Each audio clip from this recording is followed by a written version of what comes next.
Nigeria democracy. Some say we've been there, and some others are saying we have so much to do. From the opinion that we've not done anything, that things are getting worse. What's your take? Things of Basanjo to this present particular moment, 1999 to date. We've been in democratic dispensation. Are you enjoying it? What do you feel about it? June 12, is it worth celebrating? With me here in the studio, I have two gentlemen and political analyst, human rights activist, public affairs commentator. Join me to welcome Bashir Kadri. Welcome to TMI Sunday's edition. Appreciate your comment, sir. Thank you, Wilson, Right. for having me here. They say, call me a labor devotee, a human rights activist. He is in the academia, so to speak, and of course, he's also one of the voices of the people. Join me to welcome Money Mike Modesty to welcome to TMI on this edition. Wilson, good morning. Right. You also good morning to all of you.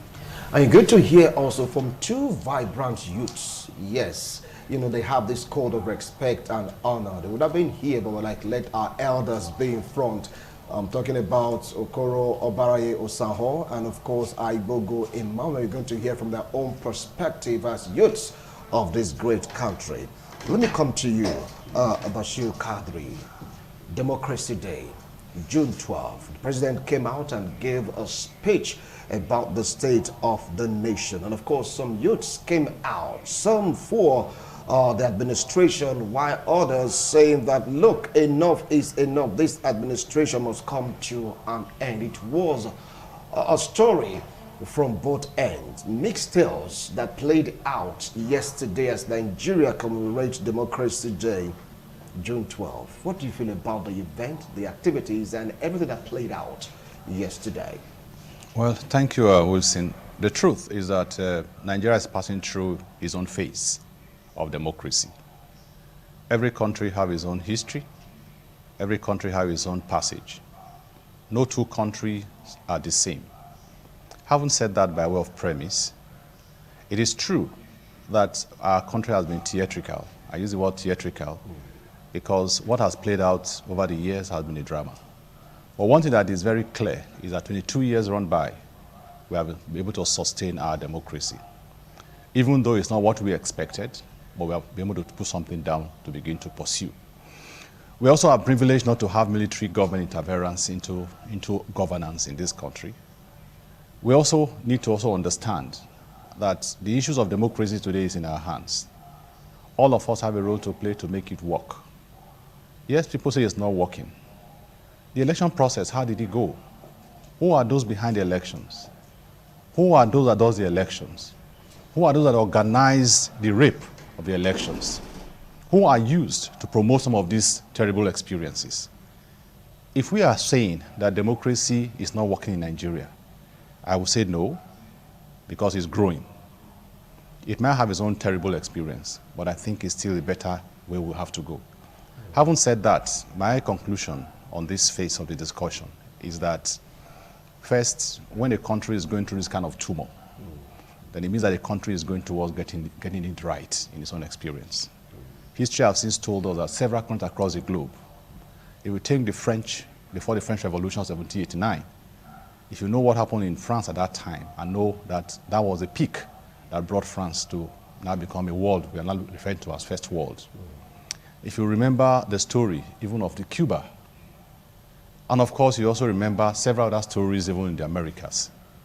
However, we are not saying that we must pass through the road they pass. But like I said, every country is peculiar. All right. Our own experience is peculiar. Our own experience is peculiar. So well, for those who contest against, for those who are in favor, that's part of democracy. All right. It's all part of democracy. Money Mike, do you share his views and opinions? I think I concur with what he has just said. In addition to his presentation, I am of the opinion that every democratic experience worldwide has its own challenges with variations, peculiarities. While our own is becoming a sad moment is for the fact that there is a high level of disillusionment in the system the issue of nepotism, just mention all the negative things that are anti-people. They are beginning to rear their heads terribly, so badly too. And the people are no longer seeing government and governance as being protective of their interest, welfare and security-wise. That is why you are seeing the agitations that are rising from all corners of the nation for some years back now. In as much as I allude to the fact that every nation that practices democracy, even those without democracies, they have their challenges. I also want to mention that in concurrence to what he mentioned earlier, there is no nation in this world that is free from crisis, and crises vary from one destination to the other. Types are also varying. Societal ills are in diverse manners, and be that as it may, one will want to uphold the fact that as far as this country is concerned, over 90% of Nigerians are saying we are not doing well, despite the fact that we are operating a democratic system. Recent events are beginning to show that dictatorial tendencies have taken over the political space.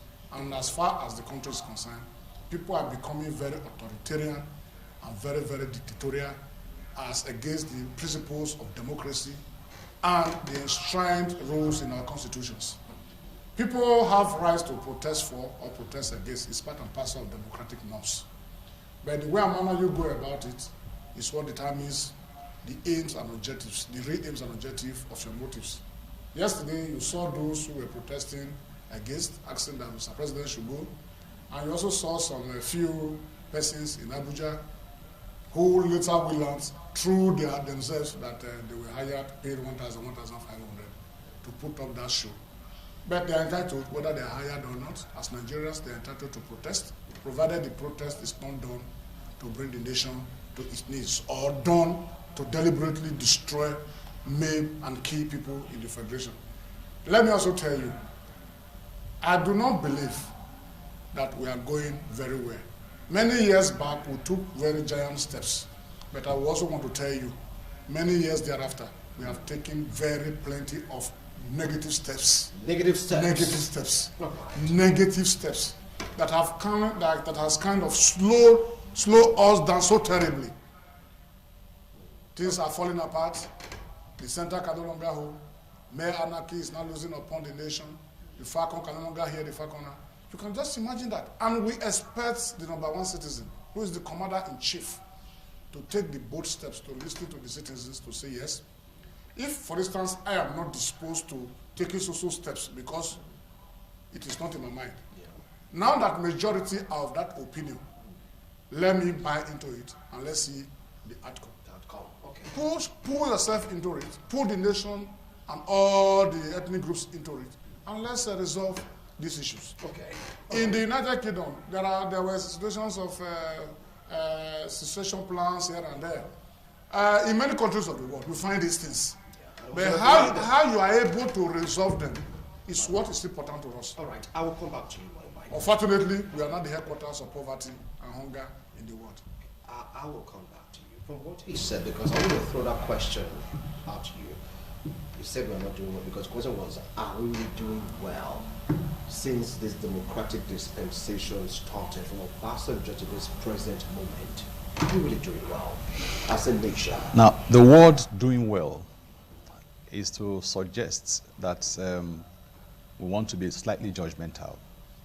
But having said that, the truth is that our crisis build up because we all have a role to play in making the place a better place, but we do not. Those who are given money to vote, what role are they playing? Those who are hired to cause anarchy, what role are they playing? The man you elected, how did you elect him?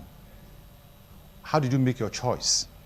Was it a choice decided by you, or was a choice influenced by circumstance? Because you see, when you're talking about the consequence, because what we are talking about is the consequence of all our actions. It's a consequence. If leadership is in fault, who brought him on board? Whether we said it was placated, whether we said it was election, whatever we call it, it's a choice that we have made. I must confess to you, my dear, that the country, not just what we see as leadership, is one serious. But what we see in the homes is a more serious crisis. And this is what snowballed into the general crisis we are talking about. I tell you today, I am somebody who likes to be a bit more realistic. From the homes where choices are made, those who go for election, in their own character, what have we done? Have we been able to examine our homes and say, look, what we are doing now is going to be a better one for our future? When people now decide that what makes them rich is how criminal they run the system, I'm doing a premises. Is it that you have to do somebody so that you can be richer and the person can be poorer? When you are involved in such thing and you are a victim, how do you explain it to yourself? Now, this forms the basis for which society is going into crisis. Now, the man you now selected as your leader, how did you select him? Because the people's opinion is a function of their collective psychology. Our psyche has been distorted. So everything you find in the system is a function of that. Everybody came from a home. And the values of the home is what we are looking at today. Because for me, if you ask me quite frankly, to make a choice is a matter of values. To make a choice is a matter of decision, what you have decided to do. We saw what happened in Edo. There was some level of leverages that made people to say, okay, let us go ahead and do what we did. It was a matter of self-conviction. It was not about which party or which class you belong, but it's a matter of self-conviction that we want to drive the process this way. So our general problem as Nigeria is that we Nigerians, we live on bulk passing. The issue of tribalism has been there since 1960-something. From the era, if an Igbo man becomes president today, the story will be Igbo driving process. Even in an office, if a Yoruba man becomes today Nigerian president, the Yoruba man also think of my own people first and not Nigeria first. And how someone become president, my people first, not Nigeria first. Now, with all this, I'm giving you this analogy to explain that we are not doing well. Okay. That is where I'm putting the premise. Okay. Now, until we decide that we have a service to offer to our people, and not about my region, my religion, my tribe, who are my friends, but about reasoning and justice. Because until justice, fairness, and equity plays in a country, you keep having this theater that we call anarchy. Today, Nigeria is close to the point of anarchy. What gives me confidence that when we come out of it is because other countries that have got to this level have always find themselves out of it, because after this crisis, we are now speaking ourselves. We are now clear in our thoughts. Everybody is saying, look, this is not working. This is not working. If there was a quiet, I'd be more scared than what I'm seeing now. Because of this kind of crisis, I know that Nigeria is going to get out of the woods. Okay, all right. I will come back to you. Both of you admitted the fact that we are not doing We can't be doing well. You put the blame on the people that elect or vote for the leaders, because according to some persons, we deserve the leaders that we have. Money Mike, you saw the protest yesterday. Some for, some against. And for what they are saying, it's not even about June 12. It's all about insecurity. It's all about poverty. It's all about anger. I mean, the purpose of June 12, was it defeated or has it been defeated? Well, June 12 is a historic date, and I must say that if we want to say that it has been defeated, it means our democratic are no longer force. If June 12 is defeated, it means we have no democracy, democratic governance. So June 12 is still very much intact. I think what happened yesterday was a way of Nigerians from collectives coming together to say if everybody cannot come out, we volunteer to come out on behalf of those who are aggrieved, to voice it out that the constitutional role of government is to protect lives and property and take good care as per welfare of the people. These are the two major, very major fundamental issues that the Constitution has entrusted to those that we elect to serve us. And governments, virtually at all levels, have failed woefully. Virtually at all levels have failed woefully in protecting security for their people and catering for the welfare of the people. You're talking about in the provision of welfare and security, yes. Not in order ratification. No, welfare is a very it's vast, vast space. if you're talking about security, yes, security is also vast. Security, apart from what you're talking about, is physical security. There is food security, there is health security.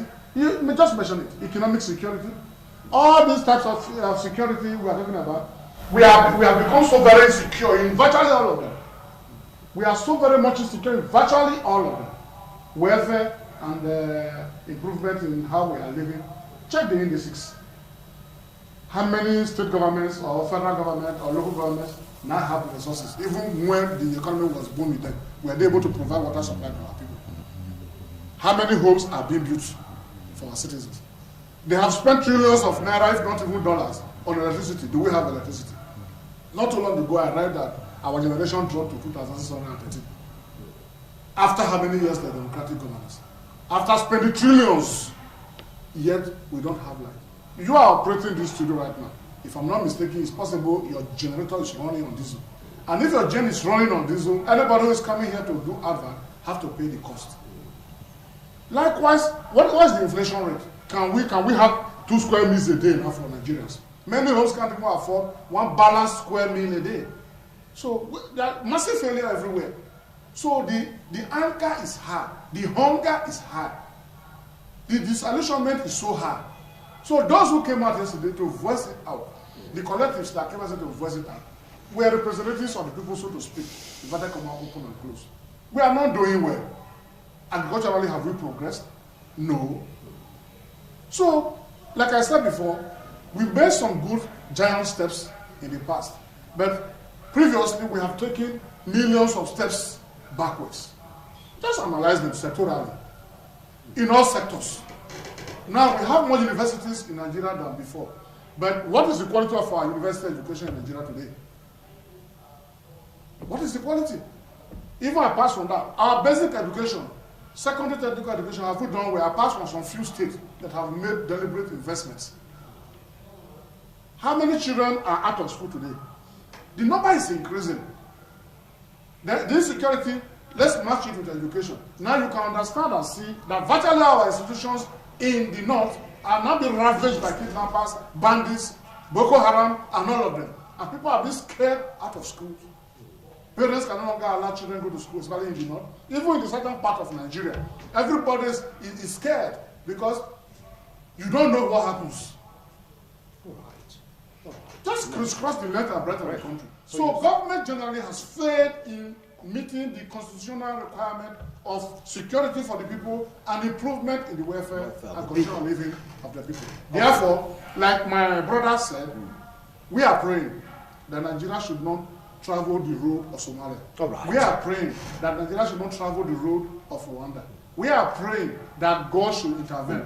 And God will only intervene when we open up to Him. Okay. If our leaders, whom we have elected into office, legitimately or illegitimately, of which we are all culprits in one way or the other, are not ready and willing to listen to the followers, I'm telling you, we will not blame God the Almighty. All right.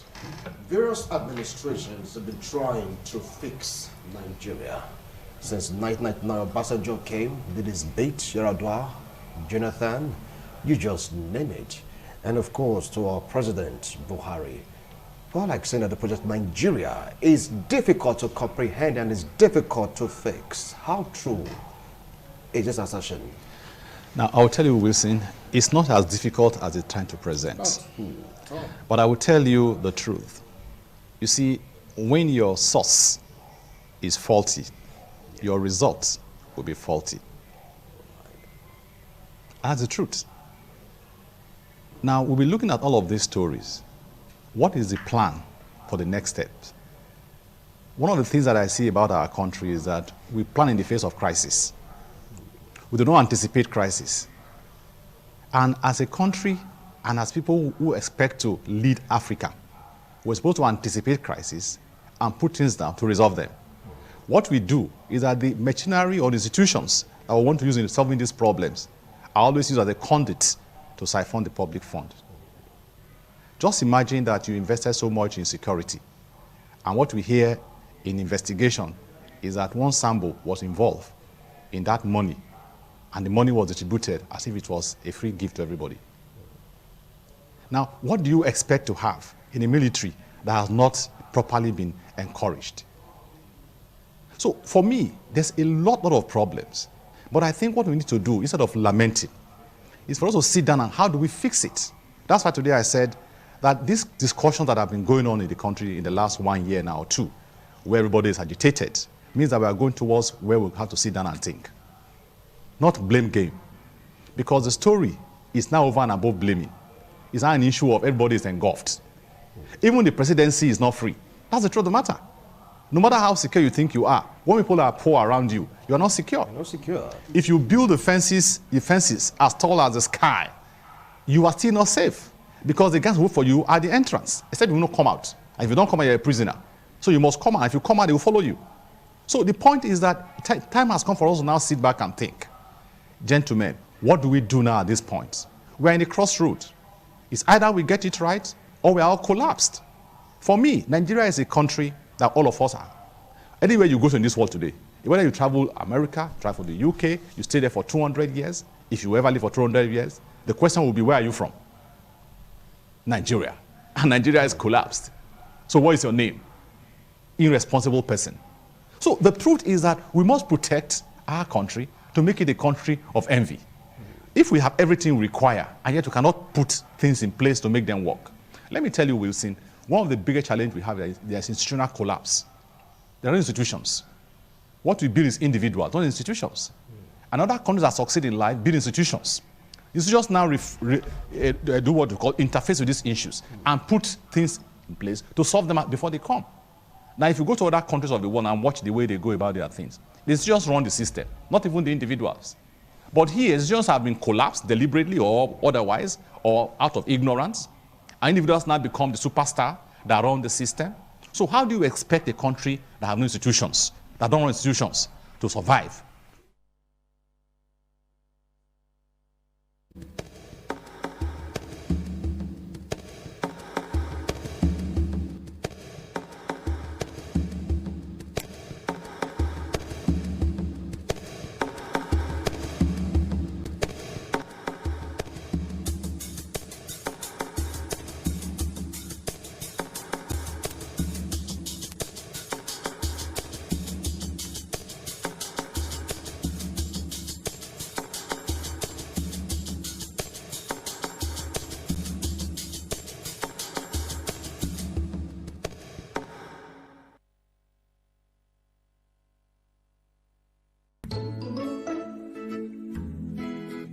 Independent television is live 24 hours on GoTV Channel 107, StarTimes Channel 130 and TSTV Channel 346, and you can watch from any part of the world on Roku TV, Smart TV, Amazon Fire TV and Android TV for your favorite programs, news, current affairs and lots more. You don't want to miss our objective and balanced reportage, entertainment and sports. Follow us on all our social media platforms, on Twitter at ITV Radio NG, Instagram at ITVNG. Subscribe to our YouTube channel, youtube.com/ITV Radio NG. Like our Facebook page, facebook.com/ITV Radio NG. Visit our website for more news stories and lots more. www.itvradioNigeria.com. Watch ITV via live streaming on the internet, www.itvradioNigeria.com/live. Also remember to visit your mobile app store and download the ITV app so you can watch on the go. For advert placement and commercials, please call the following numbers: 0805-563-8573, 0803-775-5024, 0708-365-2474, and independent television, certainly the best. Sincere apologies for that break in transmission. It was occasioned by power cut, but not to worry, we have it under control. That is the most important thing. It's all about Nigerian democracy and the journey thus far. Yeah. Gentlemen, well... Yeah.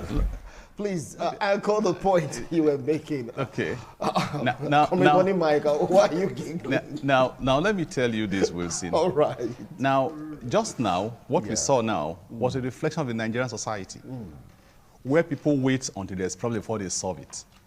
We expect to anticipate that issues will come, and that institutions were supposed to be stronger. So their job is just to solve problems. But here you are, it means that until it happened, we do not think. And we're not doing anything about it until we are soaking it. How do you get results when you're always waiting on the trouble start before you start anticipating it, start solving it? You are overwhelmed. So right now, our country is overwhelmed because institutions are not working. The military, I don't know their structure. But from what we are seeing, there's no result in what we are seeing. The police, I don't know their structure. From what we are seeing, there's no result. And let me tell you this, Wilson. You see, why people say trouble is not a friend of anybody. When you think you are smart, I don't care, have security, you'll be surprised even the security you have are not secure themselves. Because the first principle of security is to secure yourself before you secure somebody else. Today, the police are the subject matter. Today, they go to INEC. Who knows whether they will not go to the military? Military is still the only one left now they have not gone to. But who knows what will happen? All right. So for me, I expected that the Nigerian society, the problems, we all know them, ranging from kidnapping, banditry, and all of that, we know them. Corruption and all of that, we know them. But I'm saying we must now sit down to deliberately look at it and say, this is what we are going to do. Let me tell you one of the challenges that we have in our country. Once somebody is involved in a crime, the next is looking for a traditional ruler. He's looking for who is big man. And this man is a criminal. You know he's a criminal. He comes to you, you want to support him and protect him. Right. And somebody goes to take a loan from the bank. And you come up to say, my friend, pay the loan. The next thing is in one big man's house. Please help me beg them. The money I know I take, but I know I'll go pay back. No, you see, these things culminate into this kind of explosion. Now, that is why people are now desperate to go to politics, even when they have not to offer. That is one. Two, we choose people because of our primordial sentiment, not because of their intellectual competence and capacity. And I expected that if I'm going to select somebody, I should be able to know his history. Where is he coming from? Who is he? Then I can now say, let me make a choice. But here we are in our country. People come from nowhere because they have all the money, and we vote for them. And then when there's a problem in the country that cannot be solved, we're now complaining. We must sit back, gentlemen. We must sit back. Nigeria, the time is now for us to sit back. And now examine, how do we solve our problems? It's not narrating them. They already known. They already know. And the more we narrate them, the more we go deep into the trouble. So let us sit back and analyze, what do we do now to solve this problem? All right. We talked about fixing power. You give that example. We talked about also rejuvenating our refineries. You talked about our steel industry. We talked about agriculture. It's like, according to some persons, it's nose diving, and the speed at which it's nose diving, according to these pundits, it may take divine intervention to take us on course. How did we get here? Wilson, if I must answer that, I want to let you know that in any countries across the world, you have three groups of peasants. Sorry to say, the idiots. Group number two, the tribesmen, and group number three, the ideal citizens. When in a particular situation, the idiots, who will never mean well, at any given point in time, are more than the citizens, you can never get it right. Secondly, if the tribesmen, you know what I mean by tribesmen, who always believe in nepotism, who are so tribalistic, who do not see others to be important, are in power, then there is trouble, both for the idiots and the citizens. But the tribesmen are likely going to use their cunning ways to manipulate the idiots to toe their line at all times. Then the third category, the citizens, the real citizens. This is the group that do not consider being on the side of the idiots or on the side of the tribesmen, but on the side of the country. Very patriotic. Whenever you're able to get them into power, they don't think more about the idiots, the thinking of the idiots, or more about their tribe and the tribesmen speaking. They think more of the nation. If the person is elected as a councillor, the person will not think more about what he stands to gain, or what his father and mother stands to gain, or what his immediate community stands to, his own clan people stands to gain, but the collective of the entire world, what will benefit everybody. So in as much as we have not been able to properly adjust ourselves to get true citizens into offices, we will continue to wallow in this darkness. This is the reason why we are where we are. Past government made good attempts to put square pegs in square holes, looking at the generality of the nation and picking capable hands that we even have in abundance across the federation. And by so doing, we were able to make a lot of achievements within a reasonable period. All problems cannot be solved at once. Government is continuous. But the only thing I think I can take for this present government is that, yes, they were able to pick projects from preceding government and they are continuing with them. I will usually give them kudos for that. They are continuing with them, they are completing some, they are moving on with those that are people-oriented. So if you are saying our power sector must get it right, government has no business in the power sector. Provide the enabling environment. And they have sold all the infrastructure, finally all the infrastructures. Decades after selling the infrastructures, we are still where we are. Nothing is happening. We are talking about iron, steel. Not so long ago, Mr. President went to Russia to meet Putin to sign that please come over and help us fix the iron rolling mills. Till date, we have not heard anything. Just mention it. Our educational sector, are we doing well? Capital, no. And we have men and women who are excelling across all countries of the world. They are being celebrated in all sectors. Great Nigerians are everywhere. Why are we not able to harness all these things God has blessed us with, both natural and human resources? It's because we are not thinking as citizens. Mostly we think. Okay, hold on now. Let's forget about the other part of it, because I don't want to say mostly Nigerians think us. Yes. I have to just cut you off there because I know where you're going to. You may just negate the rules governing the airwaves. You're giving an example, perfect example, without mentioning or relating to any particular country that is acceptable. When you start saying this country is behaving like, that's where we put our foot down. Now, since we have others to really talk about this same particular topic, gentlemen, 1 minute each. How do you think we can get it right? People have been talking. This is a solution. How come it's so difficult for some persons to key into the solutions? Now, Wilson, like I said earlier today, you see, I don't like lamenting, because lamenting doesn't take us anywhere. Yeah. Everybody talk, no solution. The solutions are there. Like I said, our first solution will be to build institutions. Build institutions that they will work. Yeah. Educational institution is an institution. It should work. Military is an institution. It should work. Okay? And then other institutions should allow to work, to drive our country. That beyond the people who are in government today, the system will still be running without them. What has happened is that our country is built around individuals. So that once the individuals are upside down in their thoughts, then the country is in crisis. Many other countries have succeeded today. What makes them succeed? Institutions. Look at the recent trouble far away in America. It was because institutions were there. That's why we want to overcome those problems.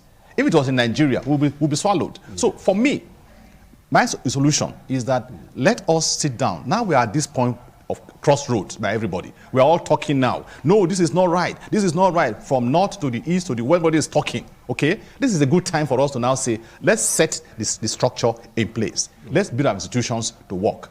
And if that's going to work, Nigeria will be a great country. All right, thank you so much. I really appreciate your summary. And if institutions must work, human beings are the ones driving the institutions. And these people to drive the institutions must be citizens, not tribesmen, not idiots. I know you're going to conclude that matter. Yes, they must be genuine citizens. Yeah. No, most of the time, our problem has always been political interferences. Even we that are here, even people who are listening to us, who are viewing us, how do you operate your family's subsector? The small office God has put you, how do you operate it? Are you always looking for your tribesmen to put? The decay in Nigeria is all encompassing. Even in our religious organizations, you will find them, they're out there. The decay is not just present in the presidency or in government houses. It is right from the family. Tribalism, partiality. You believe that, okay, you know this person can do this thing very well. I know if this person is there, we will not be able to drink some water. And let's go for the other guy that can always press his buttons. You're not a citizen. You're a tribesman or an idiot. So if institutions must control governance, as we find in civilized climes, all traces of bigotry, just mention any ills, all forms of ills, we must be ready to wash them off. And in doing that will not take a year. It will not take 2 years. It will not take 3 years. The 2014 Constitutional Conference of Jonathan, Nigerians came together and they decided. And the political party said, because we didn't participate, we will not ensure it is implemented. About 2 years back, the same political party came to the drawing table to say, okay, we have accepted the evolution of power. We have accepted this, we have accepted that. Until date, the same political party has not done anything about it. All right. And Nigerians are now making references to the 2014 Constitutional Conference to say, please, most of the things we are talking about are present. Take this, marry it to the 1963 Constitution, and give us a beautiful Constitution. And somebody is saying, I'm not moved. Thank you. People are saying cows should be read, should become and be staying in our schools instead of going to ranches. Thank you. And we are saying we want to build a federal government. Thank you so much, Mike. Not tribesmen and idiots. Mike, please, we don't allow such strong, insultive, abusive words on air. But the analogy you gave is quite all right. But when you start relating it to the country, that is how we put our foot on. Please, let's be guarded. Sorry, just one second. Okay. There are scholars have told us, philosophers have told us, we have three people in the world. We have what we call the appetitive, those who live by the tummy. Yeah. We have what we call the people who are of the courageous. They live by the chest. People who lead by reasoning. These three people exist in a country. Yeah. If reason takes a country, the country will be a super country. My prayer for Nigeria, that let reasoning take our country and not other issues. Thank you so much. I really appreciate your wonderful analysis. Please pardon his analogy of the word idiot. He's trying to make an analogy, but somewhere along the line. Please, Mike, we're on air. Not your own. It's we are on air, please. Please, we're on air. Please, we're on air. Well, you heard them, they've spoken at length on this particular issue. Yeah. Money Mike Modesty, a perfect gentleman, almost lost it because he thought about the situation in the country and was like, come on, we should do better. We should do better. You heard Comrade Bashir Kadri also, they still say the same thing, we should do better, but how come we are not doing better? How come things are like, as if the pressure is much on Nigerians? How come we are seeing agitation, hearing so many news that are not so satisfactory? It's quite not cool. Anyway, the opinions, their expressions, their thoughts, it's theirs. It has nothing to do with ITV. They did their best possible to make sure the followers and regulations governing the airwaves. Nigeria must definitely move forward. Let's get to hear from vibrant youths. Let's see how they are feeling the pulse of the country. Democracy Day celebration, is it worth celebrating? We'll be right back.